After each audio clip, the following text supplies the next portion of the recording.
Assalamualaikum warahmatullahi wabarakatuh. Perkenalkan, nama saya Gin Pratiwi dari kelas PGMI 10 dengan NIM 2405100301. Di sini saya akan melakukan presentasi mandiri dari kelompok 1 sampai kelompok 7. Di sini saya akan menjelaskan kelompok 1 yang berjudul pengenalan simbol sila dan nilai-nilai Pancasila di lingkungan terdekat atau keluarga. Yang pertama adalah pengenalan dan penerapan Pancasila di keluarga. Pengenalan simbol dan sila Pancasila keluarga berperan penting mengenalkan Garuda Pancasila dan makna 5 silanya. Pengenalan bisa melalui cerita, gambar, atau kebiasaan sehari-hari seperti berdoa, yaitu sila pertama, dan tidak pilih kasih, itu sila kedua. Implementasi nilai Pancasila efektif dijadikan lewat contoh nyata. Yang pertama itu ada sila pertama, kegiatan religius bersama. Yang kedua, sopan santun dan mandiri. Sila ketiga, menghargai perbedaan dan kebersamaan. Sila keempat itu ialah musyawarah keluarga. Sila kelima, berlaku adil dan tidak membeda-bedakan. Ketiga, tantangan pengenalan Pancasila, kesibukan orang tua, pengaruh teknologi dan budaya luar pendidikan, karakter kurang optimal. Solusinya adalah keteladanan, pembiasaan, interaksi rutin, serta memanfaatkan media digital yang positif. Adapun yang terakhir itu yang keempat, pola keluarga dan pendidikan, nilai pola otoriter terlalu mengekang, permisif terlalu membebaskan, sedangkan pola demokratis melibatkan anak dalam keputusan dan berdiskusi merupakan pola terbaik untuk membentuk kepribadian sesuai nilai Pancasila. Baik, itu tadi penjelasan dari kelompok 1. Akan saya lanjutkan untuk menjelaskan kelompok 2. Baiklah, di sini saya akan menjelaskan untuk kelompok 2 yang berjudul makna setiap sila dalam kehidupan sehari-hari di keluarga, sekolah, dan masyarakat. Yang pertama itu adalah pengenalan dan makna Pancasila. Pancasila adalah dasar negara dan pedoman hidup bangsa. Setiap sila memiliki nilai penting yang harus diamalkan dalam kehidupan sehari-hari. Makna setiap sila. Yang pertama itu ada beriman dan menghormati keyakinan. Sila kedua itu bersikap adil, musyawarah, dan saling menghargai. Sila ketiga itu ada menjaga persatuan di tengah perbedaan. Sila keempat itu bermusyawarah dan menghargai pendapat. Dan sila kelima itu berlaku adil dan menciptakan kesejahteraan. Sedangkan di pengalaman di keluarga, yaitu keluarga itu menjadi tempat pertama belajar Pancasila melalui teladan orang tua seperti beribadah, sopan santun, gotong royong, musyawarah, dan adil. Sedangkan di pengalaman di sekolah tuh menerapkan Pancasila melalui kinerja sama seperti toleransi, musyawarah.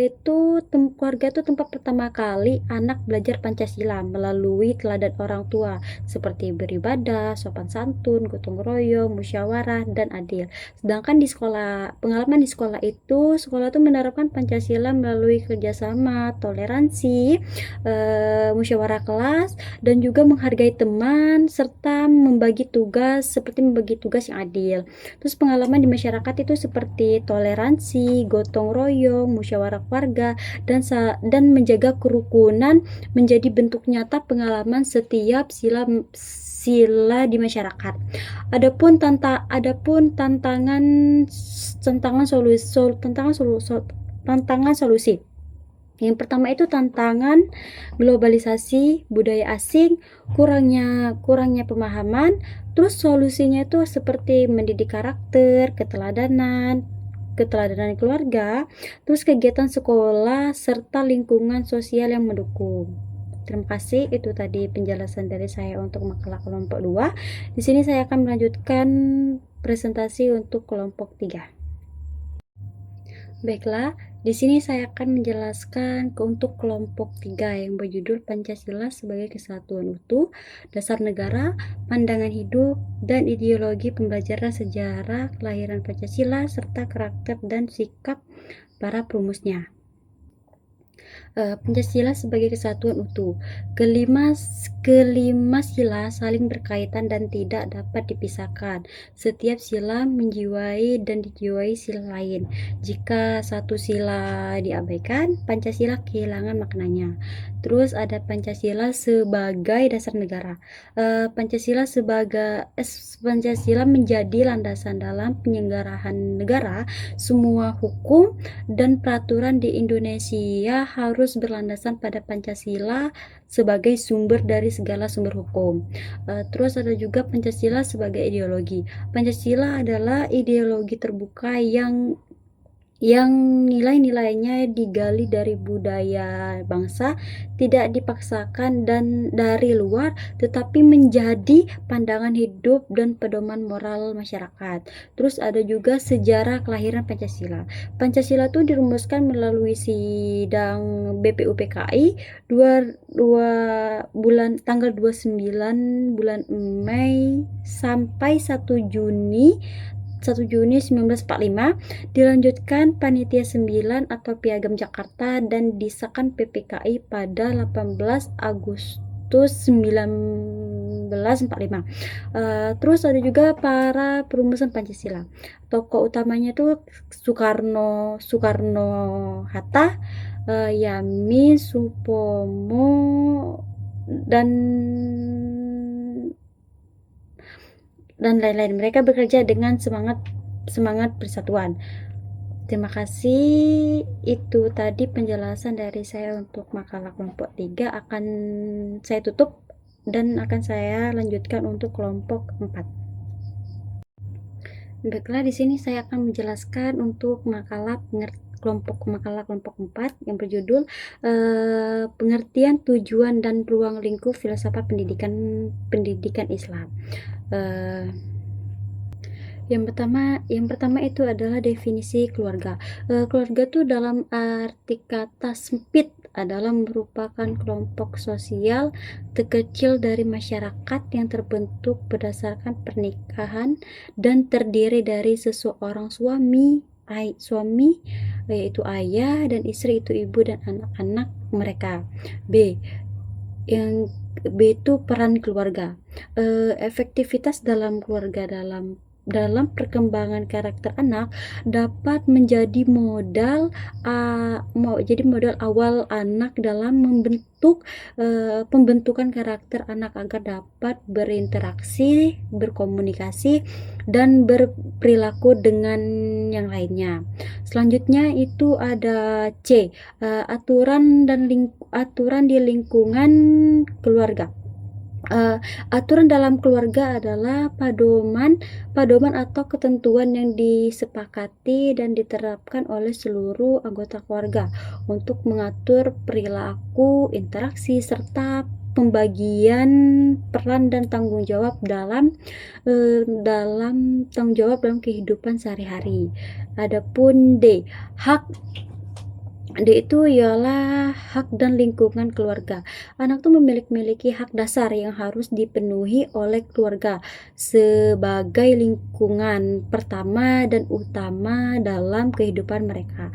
Di dalam keluarga, anak tuh berhak atas kasih sayang, perlindungan, pendidikan, identitas, dan pemenuhan kebutuhan hidup secara layak. Perlu pula diketahui hak-hak anak itu sendiri, seperti yang pertama itu hak hidup, yang kedua itu hak pangan, ketiga itu hak sandang, yang keempat itu hak tempat tinggal, dan terakhir itu ialah tempat tinggal. Selanjutnya ada kewajiban di lingkungan keluarga. Kewajiban itu tanggung jawab atau tugas yang harus dilakukan seseorang,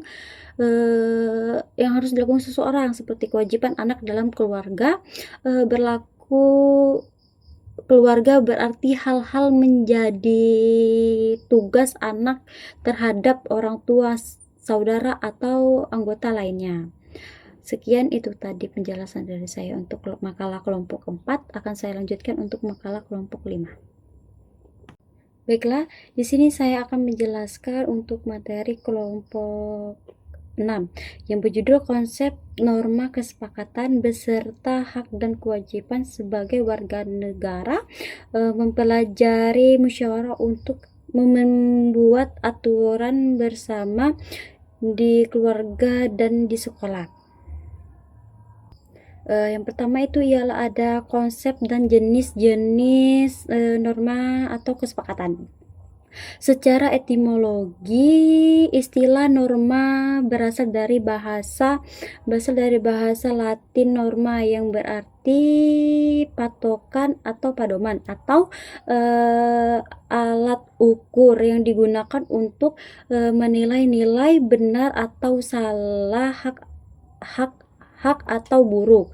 Dalam konteks sosial, istilah ini berkembang menjadi seperangkat aturan yang dijadikan acuan oleh individu atau kelompok dalam bertingkah laku agar sosial agar sesuai. 1. Ada konsep nilai kesepakatan. Norma kesepakatan adalah aturan atau pedoman yang dibentuk melalui hasil musyawarah dan bersetujuan bersama oleh sekelompok orang dengan tujuan untuk menciptakan ketertiban, tanggung jawab, dan kebersamaan dalam lingkungan tertentu.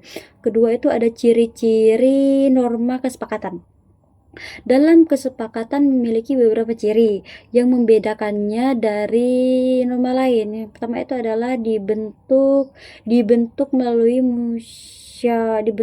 musyawarah dan mufakat bersama. Terus ada juga berlaku terbatas pada lingkungan tertentu. Terus yang ketiga itu bersifat mengangkat bagi seluruh pihak yang menyetujui. Terus yang keempat itu dapat diubah jika disetujui bersama. Terus yang terakhir itu mencerminkan nilai kebersamaan dan tanggung jawab. Ada 3 jenis kesepakatan. Yang pertama itu ada norma kesepakatan di keluarga, yang kedua itu norma kesepakatan di sekolah, terus ada yang ketiga itu norma kesepakatan di masyarakat, yang keempat itu norma kesepakatan di organisasi atau kelompok. Terus 4, fungsi dan tujuan norma kesepakatan. Yang pertama itu sebagai padoman tingkah laku.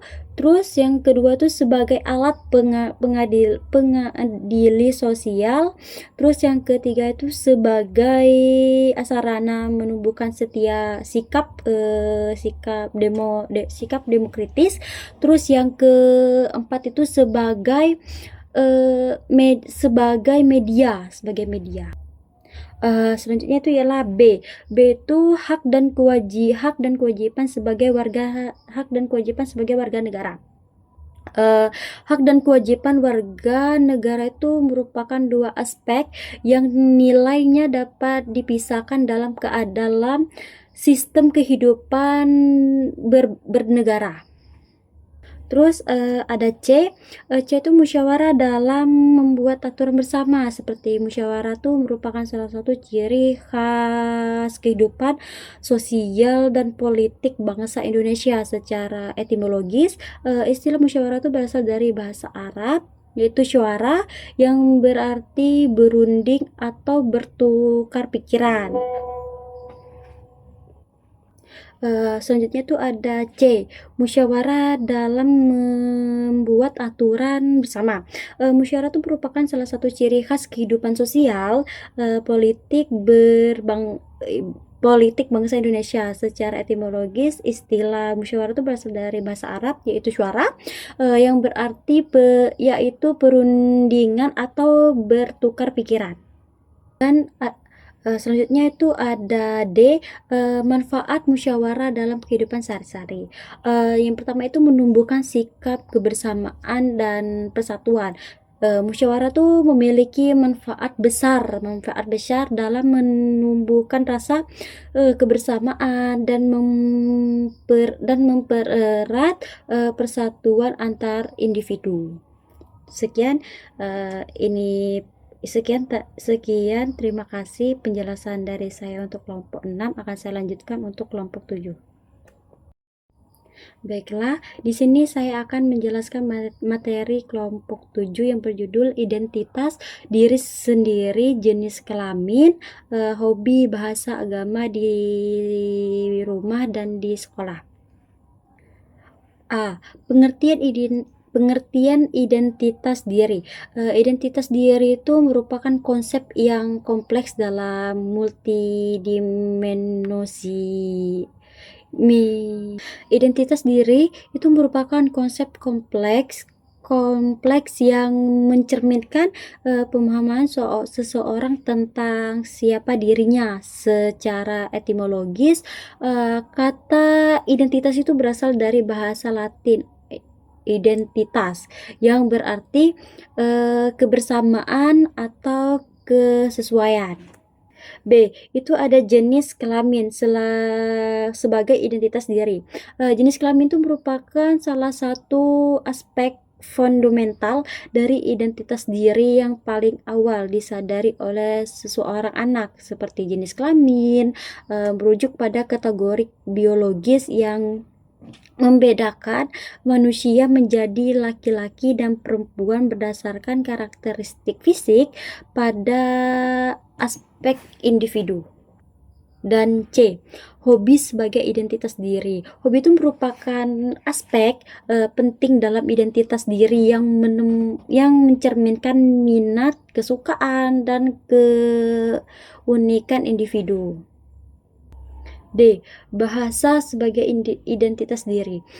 Bahasa itu merupakan salah satu aspek paling fundamental dari identitas diri yang membedakan manusia dari makhluk lain dan menghubungkan individu dengan komunitas sosial dan budaya mereka. Yaitu agama sebagai identitas diri. Agama itu merupakan aspek identitas diri yang sangat fundamental dan memberikan pengaruh pendalam terhadap nilai-nilai, pandangan hidup, perilaku seseorang. Yaitu ada agama sebagai identitas diri. Agama itu merupakan aspek identitas diri yang sangat fundamental dan memberikan pengaruh mendalam terhadap nilai-nilai, pandangan hidup dan perilaku seseorang. Adapun identitas diri di lingkungan rumah. Lingkungan rumah itu merupakan tempat pertama dan utama di masa anak mengembangkan identitas diri mereka. Keluarga tuh khususnya orang tua memainkan peran yang sangat fundamental dalam membentuk pemahaman anak. G itu identitas diri lingkungan sekolah. Sekolah tuh khususnya madrasah ibtidaiyah atau MI ya, merupakan lingkungan kedua yang sangat penting dalam membentuk dan mengembangkan identitas diri anak. Sekian, ini tadi pembahasan dari saya untuk kelompok 7. Terima kasih.